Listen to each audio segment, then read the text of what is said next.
y por supuesto a nuestra defensora del pueblo, quienes nos ha permitido llevar a cabo esta investigación defensorial. Como Defensoría del Pueblo, en el marco del mandato constitucional y legal que tenemos e Institución Nacional de Derechos Humanos a nivel regional y en el mundo, hemos visto que el año 2020 ha estado compuesto por varios desafíos. Uno de esos desafíos ha sido poder articular nuestro trabajo junto a las necesidades que lleva a cabo la pandemia del COVID-19, la emergencia sanitaria, la cuarentena y todas las acciones y medidas estatales que se fueron realizando. En ese sentido, como Defensoría del Pueblo, se realizaron diferentes investigaciones, diferentes acciones también defensoriales comprometidas sobre todo en la población en situación de vulnerabilidad.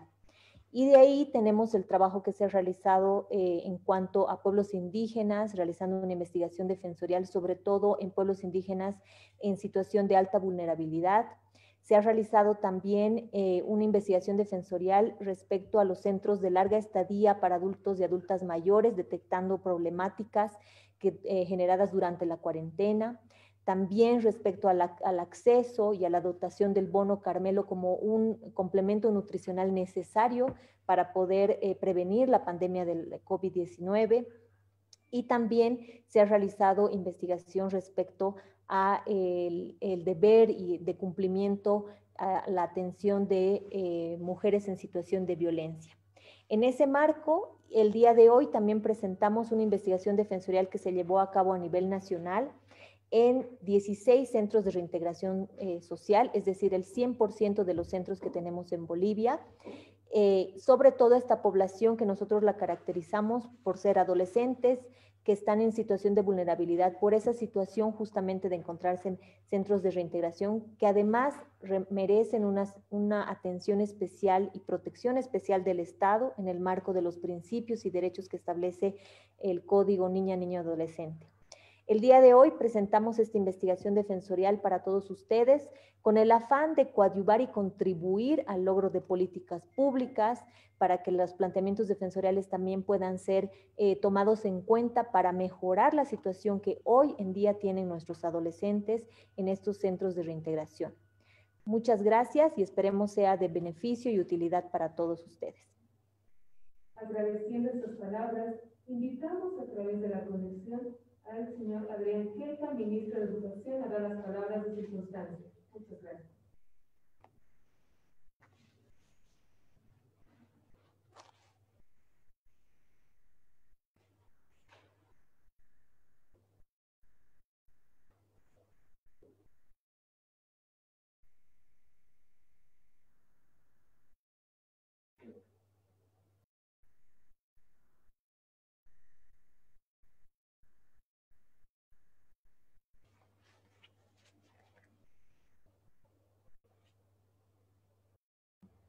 Vamos a verificar la conexión, por favor.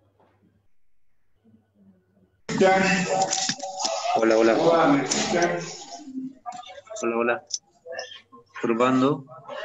Hola, buen día.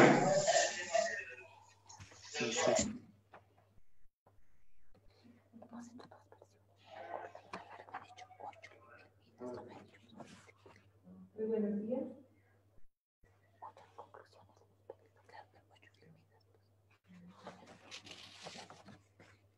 Por favor, necesitamos una conexión, si podemos verificar el audio. Muy buenos días, adelante, ministro. Sobre la primera versión que me por favor, hasta conclusiones que lo dejen así y que peguen esa parte de recomendaciones. Esta hojita nada más. Ministro, adelante, por favor, para verificar la conexión y recibir el audio.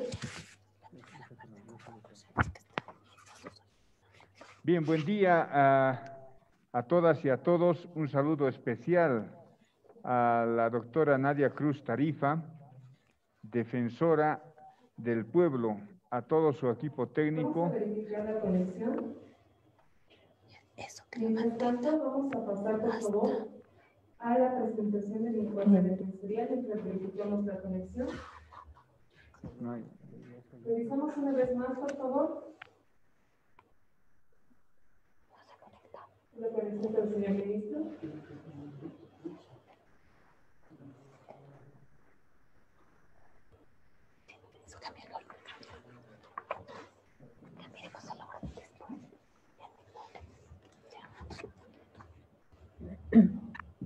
Vamos a continuar con el programa. Para luego volver con las palabras del señor ministro, verificando ya la conexión, vamos a invitar en este momento a la presentación del informe defensorial a cargo de la defensora del pueblo, Nadia Cruz Tarifa. Bueno, muchas gracias. Buenos días con todas, con todos. Un saludo fraternal al doctor Iván Lima Magne, ministro de Justicia y Transparencia Institucional, al compañero Adrián Kelka, ministro de Educación, también al compañero Bartolomé Puma Velázquez, viceministro de Educación Regular, así como a la doctora Mariana Camila Ramírez, directora general de Promoción de la Salud en representación del Ministerio de Salud, así como a la directora plurinacional de la Juventud, compañera Kelly Aruquipa. También un saludo fraternal a las compañeras y compañeros representantes de los gobiernos autónomos municipales, de los gobiernos autónomos departamentales, a las administradoras y administradores de los centros de reintegración social. Agradecemos mucho su participación, con seguridad es fundamental en la presentación de este informe. También a los presidentes y presidentas de las mesas departamentales de justicia penal juvenil, a los representantes de la Fiscalía General del Estado y del Tribunal Supremo de Justicia. También un saludo muy fraternal a las y los compañeros de la Fundación Tutator, de Proyecto Mundo, y a los representantes de la sociedad civil que en ese momento se encuentran y de otras organizaciones no gubernamentales que en ese momento se encuentran en la presentación de este informe defensorial. Hemos titulado el informe como la situación de las y los adolescentes en centros de reintegración social en el contexto de la emergencia sanitaria por la pandemia de la COVID-19. Este informe defensorial ha merecido una especial atención por parte de la Defensoría del Pueblo, toda vez que la gestión 2020 hemos evidenciado cómo muchas poblaciones en situación de vulnerabilidad o que están bajo especial protección del Estado de alguna forma habían sido olvidadas o no se habían asumido las acciones suficientes para poder atender a esta población. En ese marco de conformidad al mandato constitucional con el que cuenta la Defensoría del Pueblo, dentro del primer semestre del año 2020 se han programado intervenciones defensoriales para investigar actos u omisiones que hayan implicado violación de derechos de las y los adolescentes con responsabilidad penal que se encuentran en los centros de reintegración social en el país. En ese marco, este informe defensorial se ha planteado un objetivo general que ha sido verificar el funcionamiento de los centros de reintegración social y el respeto y vigencia de los derechos de las y los adolescentes con responsabilidad penal que se encuentran cumpliendo detención preventiva o medidas socioeducativas con restricción de libertad y privación de libertad en los centros, en el contexto de la emergencia sanitaria para la pandemia de la COVID-19. En ese marco también nos hemos planteado objetivos específicos, como pueden ver en la pantalla, que han sido la de investigar sobre la población, la sobrepoblación, la situación prosocial de las y los adolescentes en los centros de reintegración social en contexto de pandemia. También verificar si las y los adolescentes en centros de reintegración social acceden a atención en salud, a atención psicológica, si reciben alimentación, si ejercen su derecho a la educación en el contexto de la emergencia sanitaria. También hemos recabado información sobre los reglamentos internos, los regímenes de visitas dispuestos y los mecanismos adoptados para garantizar la comunicación de las y los adolescentes con sus familiares en los centros de reintegración en el contexto de pandemia, así también constatar las condiciones, infraestructura e equipamiento para la prevención de la pandemia de la COVID-19 en los centros de reintegración social. El alcance de esta investigación ha sido a nivel nacional. Debemos señalar que hemos llegado al 100% de los centros de reintegración social de varones y mujeres que se encuentran en los 9 departamentos del país entre el 8 de mayo y el 31 de julio del año 2020, en el momento que nos encontrábamos en cuarentenas rígidas y en cuarentenas dinámicas producto de la pandemia de la COVID-19. Asimismo, se ha utilizado o se ha requerido información oficial del Ministerio de Justicia y Transparencia Institucional de los 9 gobiernos autónomos departamentales. Hemos llegado a realizar 29 entrevistas a servidores públicos que trabajan en los centros de reintegración social y 24 entrevistas y o testimonios en adolescentes varones y mujeres que se encontraban en los lugares. También debemos señalar que la Defensoría del Pueblo ha llegado a ingresar a los centros de reintegración social, es decir, que es información verificada in situ y en algunos casos con instrumentos de elementos virtuales para poder acceder a la información.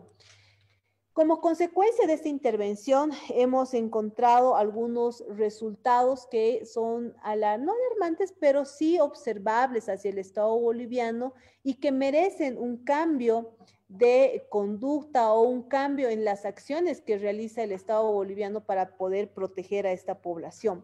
El primero es que el Estado no ha aplicado los principios y mecanismos jurídicos del sistema penal para adolescentes, para el egreso de centros de reintegración social en el contexto de la pandemia de COVID-19. Es decir, hemos podido evidenciar que en 12 centros de reintegración social, las y los adolescentes contarían con una situación procesal favorable para su egreso. Sin embargo, esta no fue aplicada por las autoridades competentes. Se ha verificado que 2 adolescentes, uno en Oruro y otro en Pando, continuaban en los centros de reintegración social, siendo que habían cumplido su medida socioeducativa impuesta. Se vulneraron así los derechos al debido proceso y a la libertad personal de estos adolescentes identificados durante el primer semestre del año 2020. Además, se ha podido identificar que el 40% de la población en centros de reintegración al momento de la verificación se encontraba con detención preventiva y que el 10% al momento de la verificación ingresaron durante el periodo de la emergencia sanitaria. Nuevamente se vulneran los derechos al debido proceso, al acceso a la justicia, a la asistencia integral, a la excepcionalidad de la privación de libertad.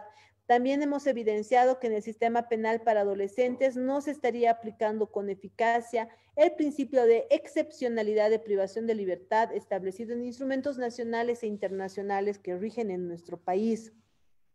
También se ha omitido brindar protección especial y reforzada a 11 adolescentes privados de su libertad que se encontraban en especial condición de vulnerabilidad por infecciones incurables, condiciones de discapacidad, madres de niñas y niños menores de 5 años, incluso alguna mujer embarazada, en contradicción con las recomendaciones de los organismos internacionales para priorizar el egreso de las poblaciones en mayor riesgo, considerando la situación de la emergencia sanitaria por el COVID-19.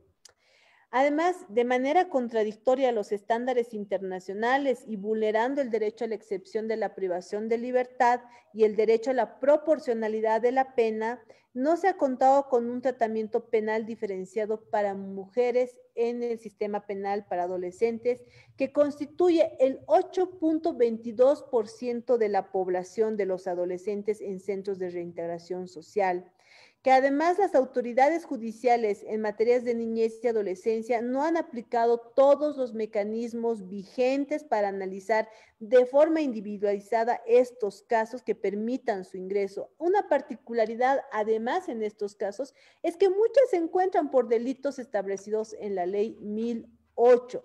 Ley que es cuestionada en cuanto a su constitucionalidad y en cuanto a su gravosidad para las personas especialmente pobres que llegan a incurrir en este tipo de ilícitos. También hemos evidenciado vulneraciones del derecho a adolescentes en situación de protección social al interior de los centros de reintegración. De 15 adolescentes, hemos identificado 15 adolescentes varones y mujeres, que serían el 33% de la población en centros de reintegración social, que cuentan con una discapacidad, que se encuentran con medidas de protección social privados de libertad en estos centros. Son revictimizados por el Estado frente a una situación de vulnerabilidad y riesgo que atraviesan por el abandono, por la orfandad, el maltrato, la violencia, entre otras, los cuales están siendo vulnerados en sus derechos a la protección especial, la libertad personal, la atención integral y especializada, así como el desarrollo integral, el nivel adecuado y evidentemente el derecho a vivir en familia. También se ha podido identificar que las condiciones de los servicios de atención integral a las y los adolescentes para la reintegración social se han visto desmejoradas en el contexto de pandemia y se han configurado violaciones de derechos al interior de los centros de reintegración social. Aquí solamente puntualizar que esta desmejora también se ha debido a medidas que no han sido razonadas en relación a esta población por parte del gobierno transitorio, considerando que muchas de las medidas impuestas de forma general no han tenido consideración sobre la particularidad de esta población. Es así que se ha identificado una desmejora y reducida atención por parte del personal dependiente de los centros reintegrales sociales en el contexto de pandemia, debido a dificultades en el transporte para este personal.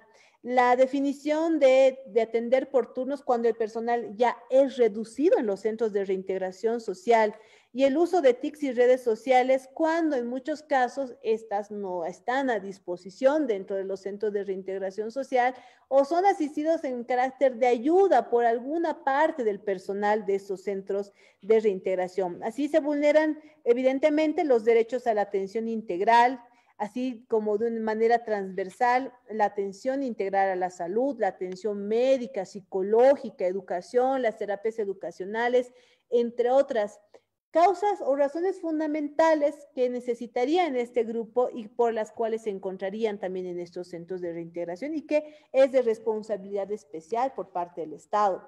Se ha identificado una ausencia o ineficacia de programas, planes, guías, políticas de prevención del delito con enfoque de niñez, en especial referido a la libertad sexual, quienes merecen atención especializada en el proceso de su reintegración social. Asimismo, existe una falta de procesos educativos sobre derechos sexuales y reproductivos para adolescentes en centros de reintegración social. También hemos podido identificar que los GATS y las autoridades judiciales omitieron la implementación de mecanismos de contingencia durante la emergencia sanitaria por el COVID-19 para garantizar la atención y supervisión de 42 de las y los adolescentes con medidas socioeducativas en régimen semiabierto, tiempo libre e internamiento que se encontraban fuera de los centros de reintegración social. Evidentemente, si el personal ya había sido dispuesto a mitad o en turnos para los que se encontraban dentro de los centros, se dejó prácticamente en el olvido a aquellos que se encontraban en estos regímenes ya señalados. También se han vulnerado los derechos de libertad personal, debido proceso, integridad personal, desarrollo integral, vivir en familia, salud y vida, de 7 adolescentes con medidas socioeducativas en régimen domiciliario que al momento de la verificación se encontraban en el Centro de Reintegración Social para Varones de Tarija.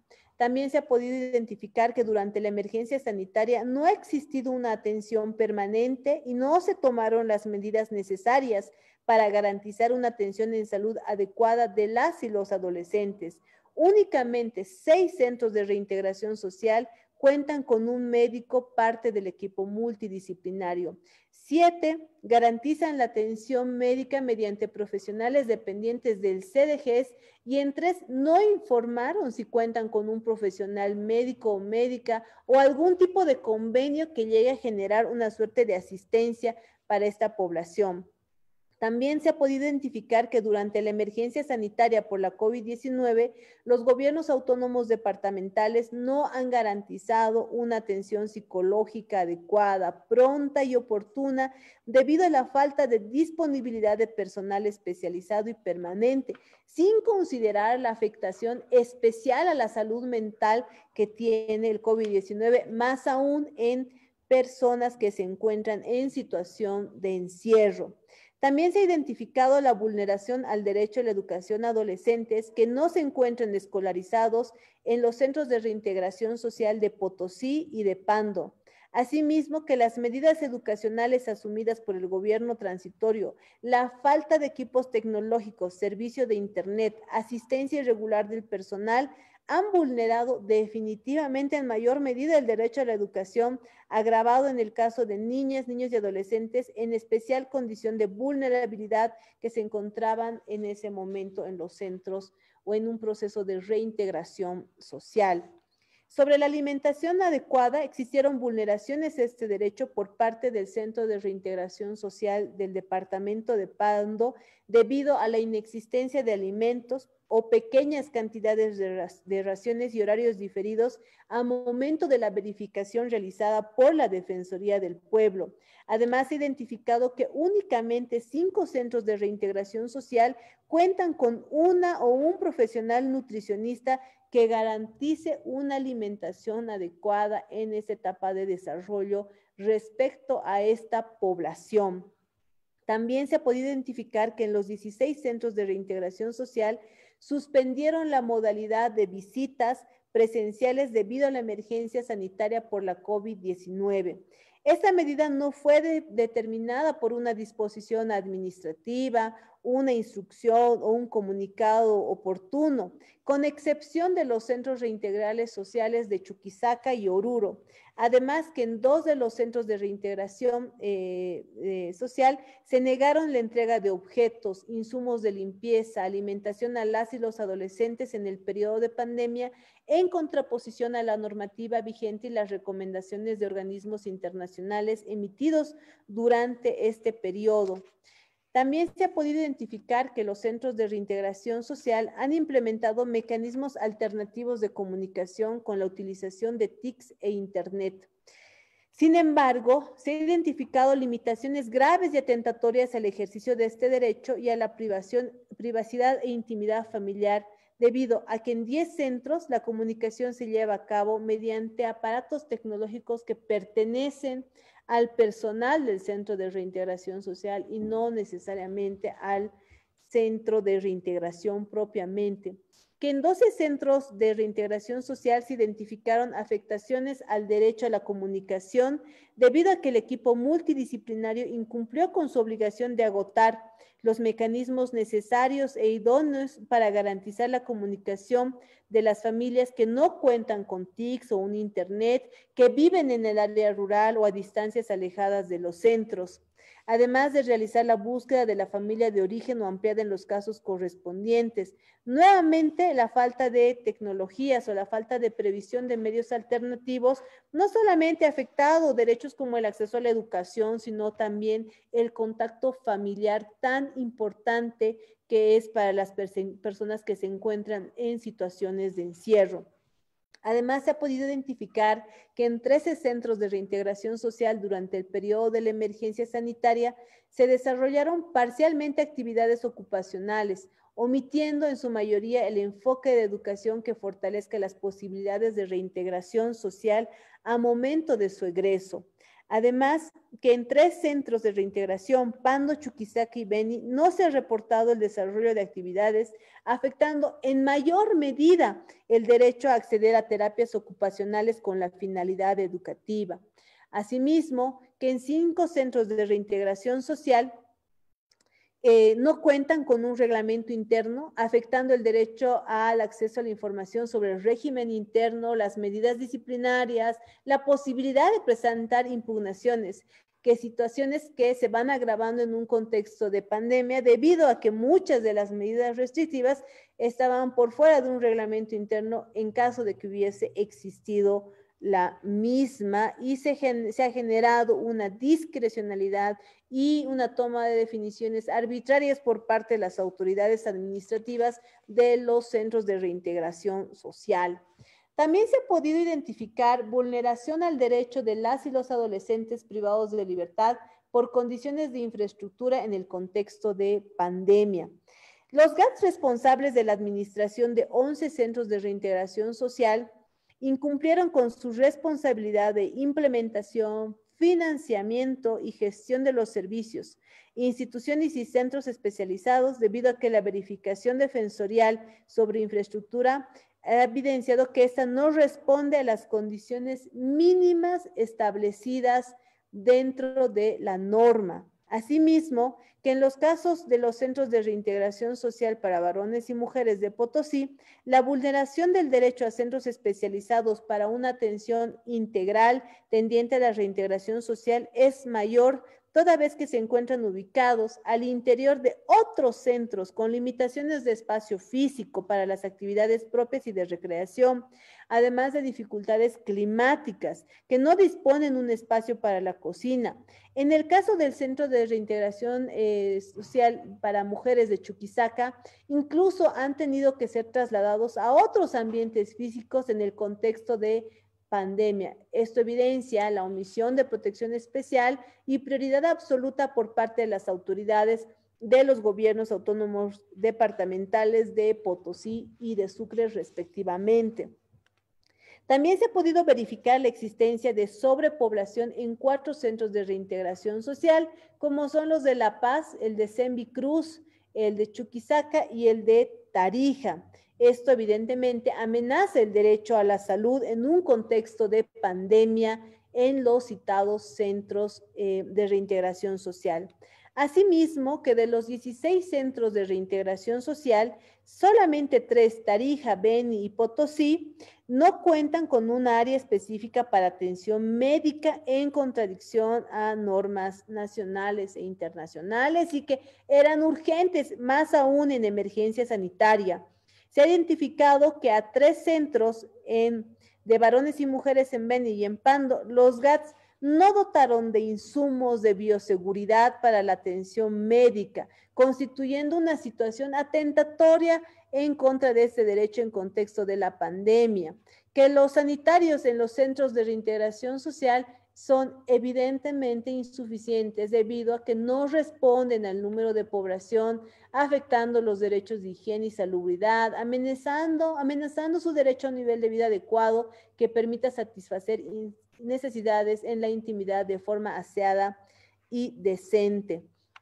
También se ha podido evidenciar un parcial y deficiente acceso a las TICs y al servicio de Internet, toda vez que en los centros de reintegración social, en la verificación se ha podido constatar que la mayoría de los centros no ha previsto equipos tecnológicos propios para garantizar el derecho a la comunicación, información, educación, debido proceso y acceso a la justicia.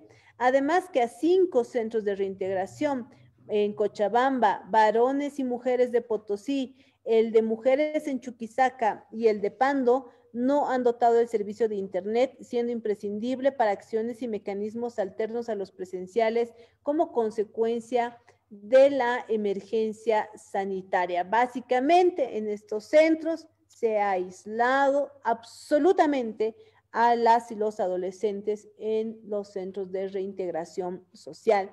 En cuanto a equipos y medidas para la prevención de la COVID-19, se ha podido identificar que en 13 centros se han establecido protocolos y normas de conducta para la prevención para la emergencia sanitaria por la COVID-19. Sin embargo, de estos, solamente 2 han sido aprobados mediante un instrumento legal respectivo. Y en el caso de 3, que serían el Centro de Reintegración Social de Fortaleza, el de Varones Beni y el de Pando, se han omitido elaborar y aprobar protocolos de prevención de la COVID-19.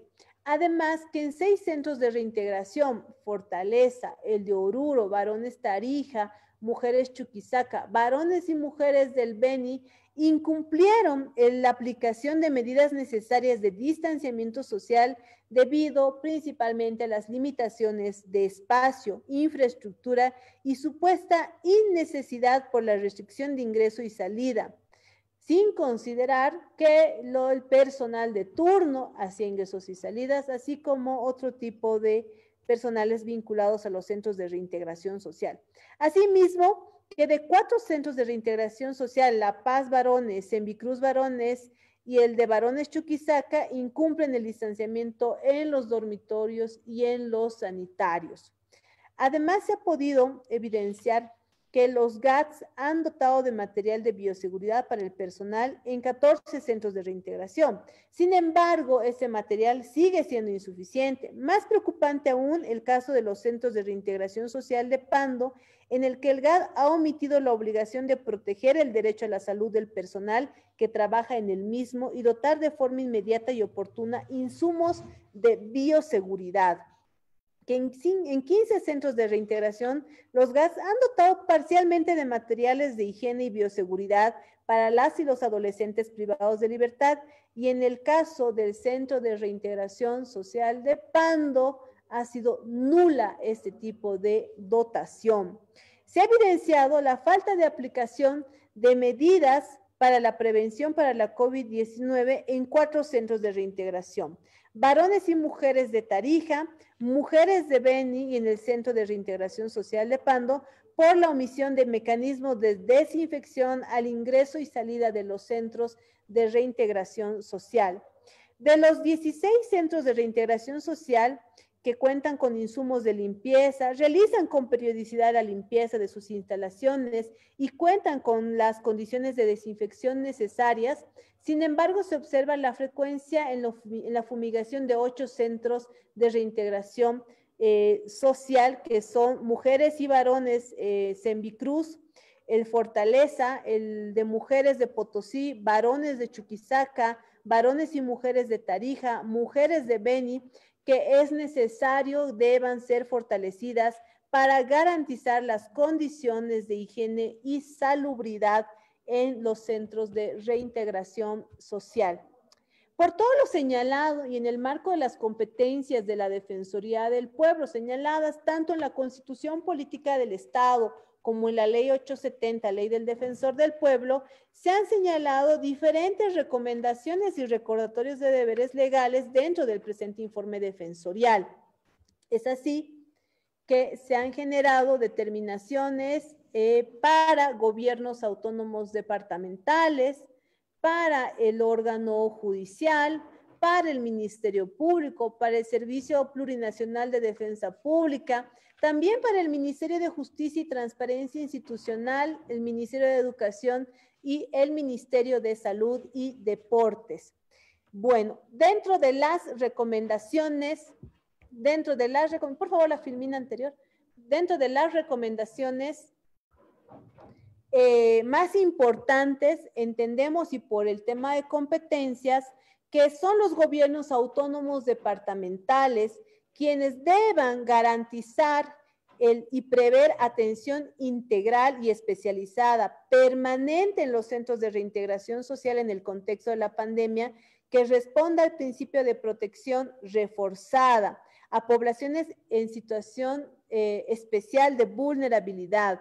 Se debe también garantizar que cuenten con reglamentos internos, protocolos para la prevención de la COVID, regular el régimen de visitas en el contexto de la pandemia, dotar insumos de bioseguridad necesarias y en cantidad suficiente a los centros de reintegración social. También al personal, a las y los adolescentes, así como medidas de bioseguridad para la desinfección, al ingreso y salida de los centros de reintegración social, disponer de espacios de aislamiento para la prevención de la COVID-19, así como atención especial de posibles casos y garantizar el efectivo cumplimiento de las medidas de distanciamiento físico dentro de los centros de reintegración social. También se debe garantizar que la infraestructura de estos centros responda a las necesidades de las y los adolescentes privados de libertad, principalmente y realmente por la única razón que se encuentran para implementar de forma efectiva programas para su reintegración social. También se debe garantizar el ejercicio del derecho a la comunicación de las y los adolescentes, disponiendo de mecanismos alternativos de comunicación no presencial, sean con teléfonos estacionarios, celulares o internet, el acceso a computadores para correos electrónicos y otros que garanticen la privacidad de las comunicaciones de las y los adolescentes. También es fundamental, más ahora que se ha anunciado cuáles van a ser las medidas para retornar a la gestión escolar, dotar de equipos de computación y servicio de Internet o televisores adecuados para el acceso a la educación virtual y a distancia. Yo creo que no es de desconocimiento de las autoridades que cuando no haya la posibilidad de educación virtual se adoptará la educación a distancia y que en los centros de reintegración social ni siquiera se cuenta con la posibilidad de acceder a radios y televisores para poder ejercer el derecho a la educación de las y los adolescentes.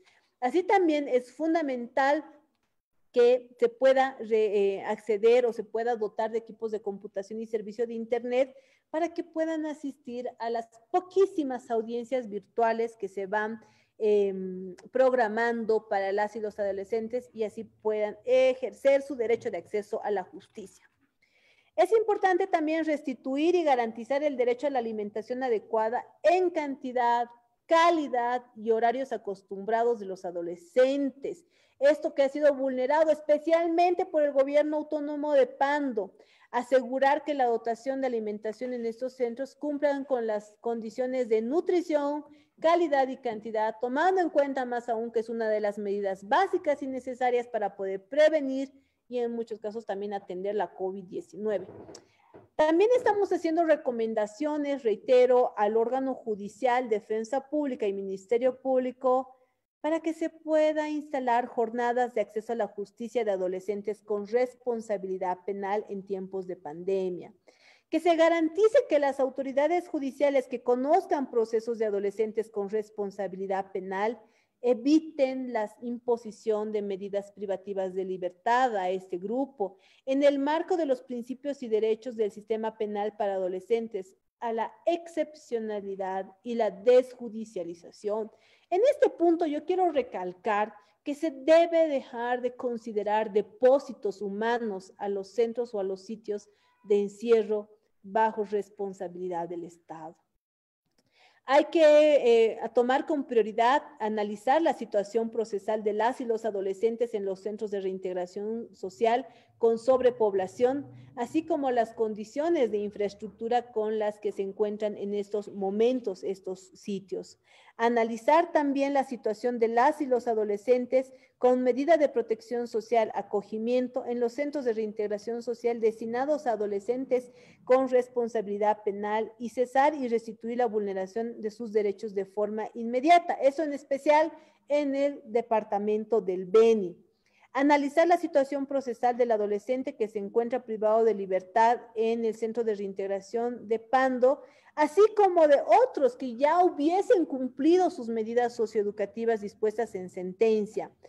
Realmente es lamentable que esa situación que se vive en los centros penitenciarios de los presos con condena cumplida dentro de los centros penitenciarios que tenemos hacinamiento se vea repetido en una población también vulnerable o en especial situación de vulnerabilidad como son las y los adolescentes. Finalmente, analizar la situación procesal de las y los adolescentes en situación de extrema vulnerabilidad en los centros de reintegración a efectos de proponer una norma de concesión de amnistía e indulto, que eso todavía está siendo pendiente por parte del Estado boliviano. Ojalá no se repita el error que se ha tenido la gestión 2020 cuando la emergencia sanitaria o cuando la afectación a los centros carcelarios era muy grave y aún no se contaba con una norma de amnistía e indulto. En el caso de las y los adolescentes, evidentemente, no es la solución al problema de fondo, no es la solución a la tasa de detención preventiva, no es la solución al hacinamiento, pero en estos momentos tal vez sea una medida paliativa que pueda ayudar tal vez a disminuir los efectos o la letalidad que tiene la emergencia sanitaria por la COVID-19.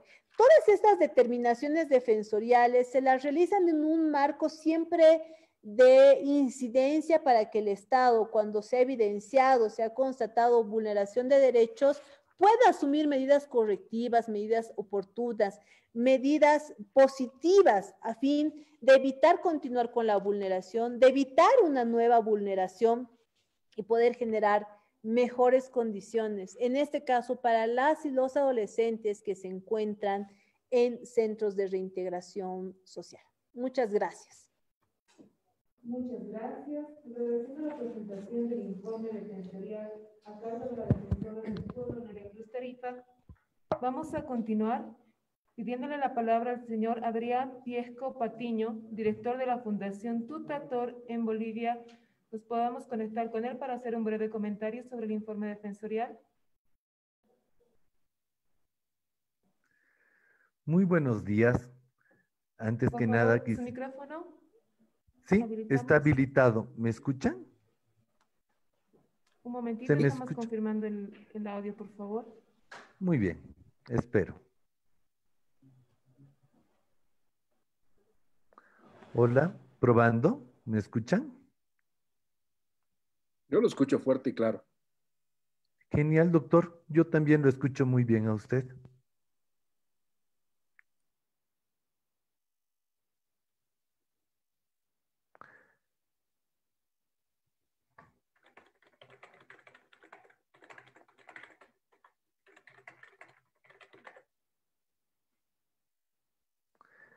Sí, me escuchan bien. Me indican que me escuchan bien, ¿verdad? ¿La Defensoría me podría confirmar?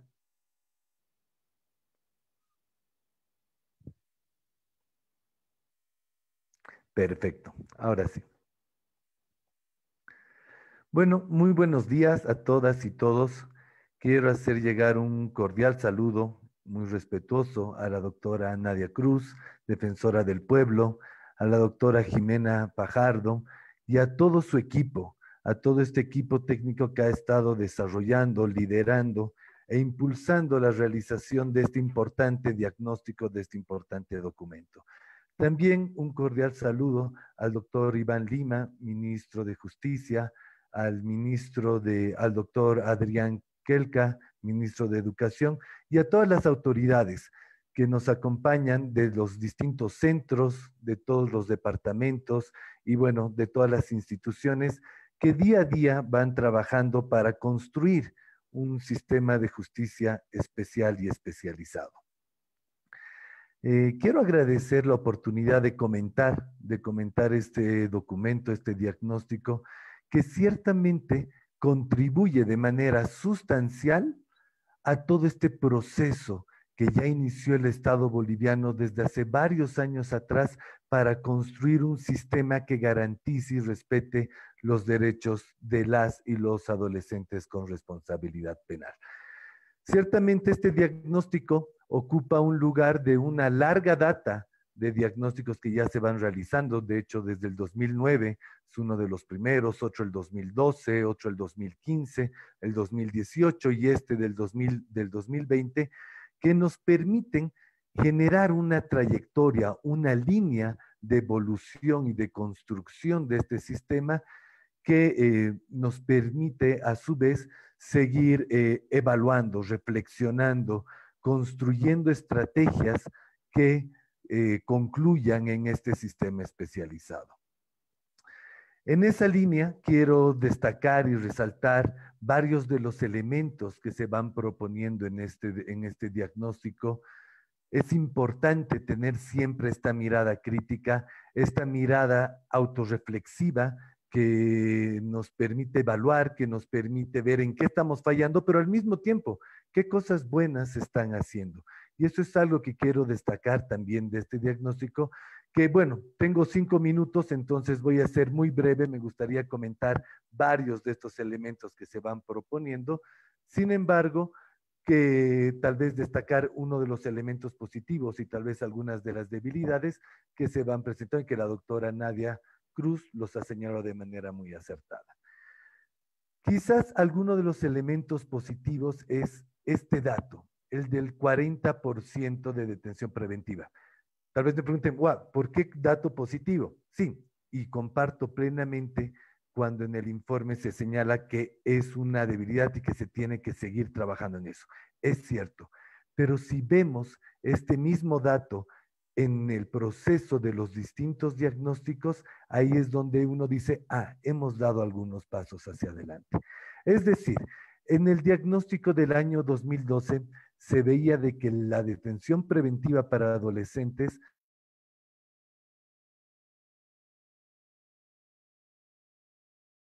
detención preventiva. El 2016 vemos de que este dato reduce al 69%. Todavía es un dato muy alarmante, pero ya hay una reducción. El 2018 reduce a un 45% y ahora en el actual informe ya se evidencia que es el 40%. Todavía nos queda mucho camino por recorrer. Este no es un dato positivo. No estoy diciendo que ya hemos logrado todos los objetivos, etcétera. No, para nada. Nos queda mucho camino por recorrer, pero sí es algo en lo cual estamos avanzando. Entonces es algo a rescatar. Otro de los datos positivos, si se puede llamar de esa manera, que se evidencia en el informe, es este compromiso de los y las operadores sociales y de justicia del sistema va al trabajar en la temática. Es decir, cuando se presenta, por ejemplo, de que se han utilizado las TICs para poder garantizar el ejercicio de ciertos derechos, como el derecho a la comunicación, se identifica una debilidad muy fuerte institucional para poder brindar estos servicios dentro de los centros. Pero ¿cómo ha sido subsanado eso? A través de este trabajo comprometido de muchos profesionales que, sacando de sus propios recursos para poder satisfacer eso y intentando garantizar que se dé, haciendo doble turnos, comprando su propio equipo de bioseguridad, situaciones que deberían ser puestas a disposición por las instancias correspondientes, pero ante la ausencia de esto es el propio equipo que, mostrando un alto compromiso con el trabajo con los adolescentes que se va realizando, en alguna medida han logrado paliar esta situación de deficiencias para garantizar mínimamente algunos de estos ejercicios de los derechos. Y bueno, sin ánimos de alargarme más, algunas de las debilidades o principales debilidades, creo que rescataría esta que la plantea de manera muy clara en el informe, que es esta ausencia de una política específica para estas situaciones de emergencia nacional en el sistema penal para adolescentes. Esta ausencia de esta política concluyó en que no hayan presupuestos específicos en los centros para adolescentes, que el personal no cuente con el equipo necesario, que los adolescentes no puedan ejercer este acceso a la justicia como debería ser, si bien existen experiencias positivas en algunos departamentos en los cuales de manera in situ comenzaron, o ad hoc, perdón, comenzaron a coordinar entre fiscalía, jueces, centros para poder brindar un acceso a la justicia. Esto fue una situación mucho más concreta y específica, no en términos de política. Y eso es algo importante hacia lo cual tenemos que ir apuntando, hacia una política intersectorial que reconozca tanto el ejercicio específico de los derechos al acceso a la justicia de las y los adolescentes, el ejercicio del derecho al acceso a la salud dentro de los centros, pero sobre todo también condiciones adecuadas para el personal y para los equipos que van trabajando con estos adolescentes. Esta política, y que ahí rescato de manera vehemente todas estas recomendaciones que en el marco de sus atribuciones la Defensoría del Pueblo realiza, creo que son claves. Considero de que a partir de estos elementos se puede ir generando todo un diálogo intersectorial que permita seguir construyendo, seguir avanzando hacia este sistema. Pues bueno, aprovecho finalmente la oportunidad para comentar también algo que seguramente va a contribuir a este informe, que es que a la cabeza del Ministerio de Justicia y en coordinación con todas las instituciones del sistema penal para adolescentes, se ha estado trabajando durante varios años el MOSPA, ya pronto saldrá en los próximos meses, se está viendo los últimos detalles técnicos y que podrá dar continuidad a estos estudios. Felicitar, agradecer la oportunidad y que este trabajo siga dando frutos. Felicidades por importante aporte. Gracias. Muchas gracias. Agradecemos esas palabras.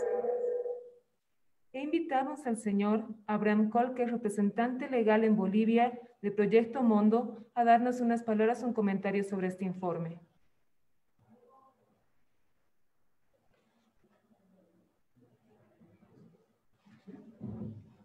Mientras verificamos esta conexión, vamos a invitar, por favor, si nos repite si ya está habilitado el micrófono del licenciado.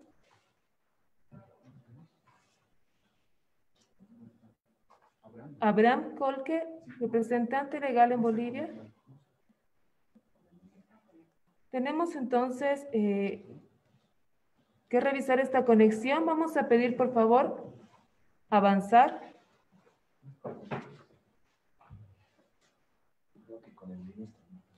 Y le vamos a pedir, por favor, al doctor Iván Manolo Lima Magne, ministro de Justicia y Transparencia Institucional, que nos pueda dar un comentario sobre el informe defensorial, agradeciendo su presencia, señor ministro. Adelante, por favor.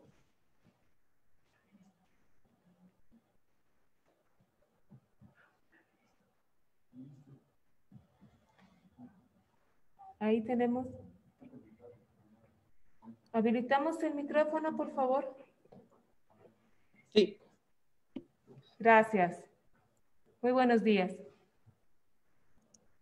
Muy buenos días. Gracias por la invitación a la Defensora del Pueblo y a todas las instituciones que están en este momento presentes. Como bien han señalado todas las intervenciones anteriores, tenemos una situación importante, una situación en la que tenemos que trabajar en conjunto con relación a la situación de adolescentes, de las y los adolescentes en centros de reintegración social. A ver, yo creo que ya han dicho mucho de lo que necesitamos entender o que necesitamos empezar a trabajar con la Defensoría del Pueblo, con todos los actores de la sociedad civil, los actores que están en este momento en esta mesa virtual y que están participando, venimos trabajando, venimos dialogando sobre estas temáticas hace muchos años. Creo que vale la pena entender lo que ha sido esta pandemia, cómo se la ha combatido y cómo se ha ido generando un proceso de recuperación de algunas ideas, de algunas prácticas más democráticas que teníamos en el país y que que las hemos perdido a raíz de esta pandemia. Hay un concepto ahí de falta de humanidad que realmente es preocupante.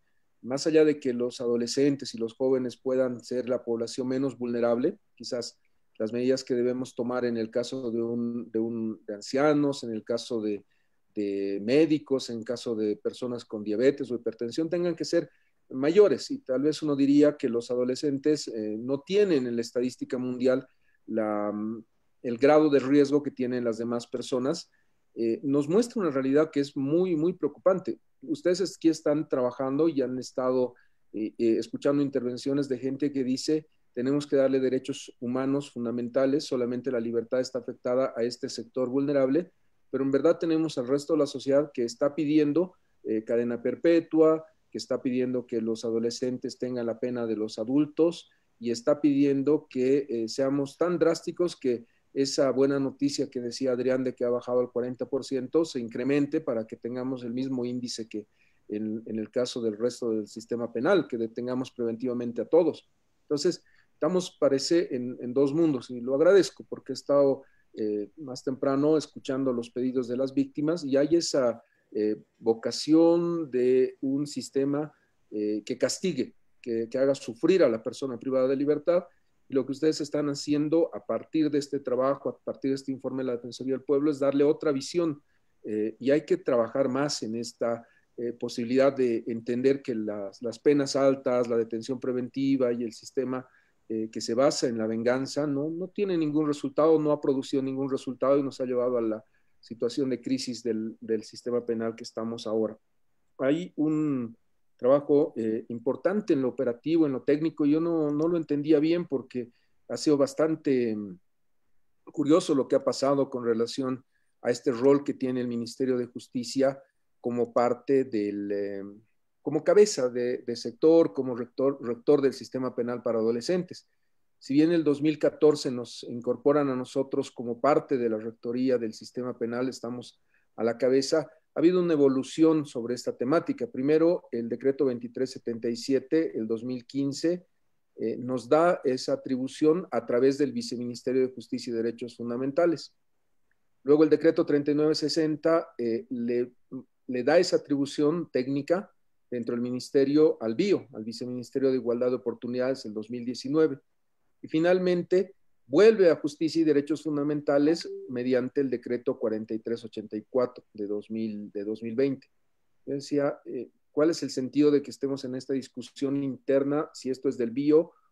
Porque ahí vemos en el Viceministerio de Igualdad de Oportunidades tenemos una dirección de la juventud, está presente virtualmente Kelly Aruquipa, que es nuestra directora, o tiene que estar en Justicia y Derechos Fundamentales, porque Justicia y Derechos Fundamentales está también el equipo del viceministro Siles en este momento en el evento. También debo agradecer mucho el trabajo que estaba haciendo la doctora Guevara, que es la responsable del área de Justicia y Derechos Fundamentales en esta temática que estamos analizando. Me he distraído, vuelvo al punto. ¿Por qué ha habido este debate dentro del Ministerio de Justicia? ¿Por qué BIO? ¿Por qué Justicia y Derechos Fundamentales? ¿Y por qué nos hemos entrampado en esta lógica de decretos, de normas? Cada decreto cuesta un montón de dinero al Estado, tiene que pasar por UDAPE, por CONAPES, luego ser discutido por el ministro del área y los otros ministros con el presidente. Es un tema bastante complejo y no tenía o no encontraba un sentido de que de esa rectoría del 2014 tengamos hasta el momento 3 decretos que no llegan a definir cuál es el rol de esa rectoría que tenemos como cabeza de sector. Empezando a analizar todo lo que ha pasado en este último tiempo, resulta que el anterior ministro de Justicia ni siquiera le responde a la solicitud de información que hace la Defensora del Pueblo. Un escenario que realmente es de mucho descuido. Ese tema del incumplimiento de deberes en nuestro Estado es bastante común. Creo que esa es la explicación a este paso del BIO a Justicia y de vuelta al Viceministerio de Justicia. Nadie quiere hacerse cargo de este problema. Es un problema que es complejo, que es difícil de encarar y que tiene una serie de complicaciones el último tiempo por casos emblemáticos que han ocurrido en el país. Este tema del caso de la manada y hay un adolescente ahí, ha vuelto a plantear sobre la mesa si era necesario este sistema de justicia especializado para los adolescentes. Bueno, al final del día, este debate de que quién se hace cargo de esta papa caliente en el Ministerio de Justicia lo hemos resuelto con que esto quede en el Viceministerio de Justicia y Derechos Fundamentales y hemos encarado el trabajo a partir del esfuerzo de la doctora Guevara y el doctor Siles, siguiendo ya las recomendaciones que nos daba nuestra Defensora del Pueblo. Entre el 8 y el 18 de diciembre hemos estado visitando todos los centros. Ha habido 7 visitas presenciales, ha habido 2 virtuales en el caso de La Paz y Tarija, porque ya vino este tema de la pandemia y la necesidad de tener un mayor cuidado para todas las personas que están privadas de libertad. Y a partir de eso concluimos y respaldamos el informe de la señora defensora. Definitivamente el informe que ha realizado es una herramienta muy útil, es una herramienta que nos pone la obligación a todos de de cumplir las observaciones que se han hecho. Y voy a, además de cumplirlas, en el próximo evento de socialización, espero con ustedes empezar a trabajar en políticas públicas que sean mucho más eficientes para este sector. Lo han dicho bien todos ustedes, estamos en este momento con una situación crítica con respecto a la detención preventiva. Definitivamente me preocupa mucho. No es un sector muy grande. De acuerdo a nuestra revisión, tenemos 394 adolescentes con detención preventiva, pero con una particularidad que yo ahí me ha alegrado mucho lo que dice la Fundación Tutator del sistema y de lo que vamos a poder trabajar. Supongo que va a ser algo como el Cipenbol y vamos a tener algo ya más, que nos levante más alertas, porque lo que teníamos claro en la ley era que solamente podías tener 45 días con privación de libertad a las personas de este grupo vulnerable, y lo que me informan es que hay personas que están con 90 días o más de días de privación de libertad. Entonces, algo está funcionando mal ahí. Si tenemos una ley que dice 45 días y estamos con el doble de tiempo para detención preventiva, algo está funcionando mal ahí. definitivamente lo que han estado planteando ustedes, digo ustedes porque sé que y he visto que entre los concurrentes hay personas que son activistas por los derechos humanos hace tantos años, en el plan individual de medida y todo lo que han estado trabajando para garantizar el derecho a educación, alimentación, los programas de postseguimiento cuando dejan de estar privados de libertad a los adolescentes, es algo que definitivamente tenemos que hacer. Tenemos que cumplir con esta responsabilidad de supervisión, lo reitero, lo hemos hecho entre el 8 y el 18, hemos iniciado las visitas y las vamos a hacer en forma permanente. Nos decían, o nos dice el informe, que tenemos que coordinar con la cooperación y con ustedes. Y eso es un trabajo que estamos haciendo. Actualmente entiendo que estamos a la espera del convenio conjunto que vamos a firmar con CDC, con FUDEF, con Tutator, con todos los sectores de la cooperación que están actualmente implementando todas estas buenas prácticas y políticas, y entendería que estamos esperando hasta mañana, hasta el 20 de enero, que nos hagan llegar ese documento conjunto para que podamos suscribirlo y podamos empezar a trabajar en base a ese convenio conjunto con toda la fuerza que sea necesaria desde el Estado. Es un tema de preocupación del Estado y tenemos que seguir en la línea que han estado trabajando. Definitivamente creo que aquí hay que agradecerle a la defensora, agradecerles a ustedes. Está marcada la línea de reglamentaria, normativa, y todo lo que han analizado es correcto. Está mal, tenemos que mejorarlo, pero creo que hay que hacer un análisis un poco más estratégico como cabeza de sector en esta temática. Y les diría que la defensora ha puesto el dedo en la llaga. ¿Qué delito están siendo acusados los adolescentes que están en los centros de reintegración social? ¿Cuál es el delito que se está discutiendo en este momento? Y la realidad es que no son delitos que tengan un grado de lesividad o que no podamos empezar a discutirlos para construir una política criminal mucho más eficiente. La verdad que hay problemas de salud pública en el país que no estamos encarando debidamente. Cuando se presentan situaciones tan críticas como las que hemos visto en los últimos años con la aplicación de la Ley 1008, tenemos que empezar a repensar si la política de drogas en el país es correcta. La política de drogas para mayores, para jóvenes y para todos está llevando a entender que el sistema de privación de libertad, llámese cárcel, llámese centro de reintegración, es una excusa del sistema público ante la carencia de centros de salud que atiendan a las personas que tienen problemas de consumo. Si existen problemas de consumo y ese es un tema de salud pública, no lo puede resolver el sistema penal. Entonces, existe ya la urgente necesidad de que empecemos a trabajar en una nueva política de drogas. Y esto implica que discutamos y debatamos dónde comienza lo penal y dónde tiene que intervenir el tema de la salud pública, y tenemos que tomar decisiones estructurales en esta materia, porque ustedes saben que este es un tema que no le gusta hablar a nadie, que la penalización y la Ley 1008 es la regla que vende en vistas a unas elecciones subnacionales, y nadie en su sano juicio estaría dispuesto a entrar a un debate serio sobre el microtráfico en Bolivia o sobre el problema que tenemos con los consumidores. Pero es algo que tenemos que hacer. Definitivamente, si seguimos pensando que la cárcel es una solución a un problema de salud pública, no vamos a salir del problema en el que estamos hasta el momento. Hay que pensar de forma integral en este tema del consumo problemático y del rol que tienen las cárceles y el sistema de salud. No es un tema para discutir ahora, pero lo ha dicho la defensora. Estamos en este momento con una Ley 1008 que está completamente desactualizada.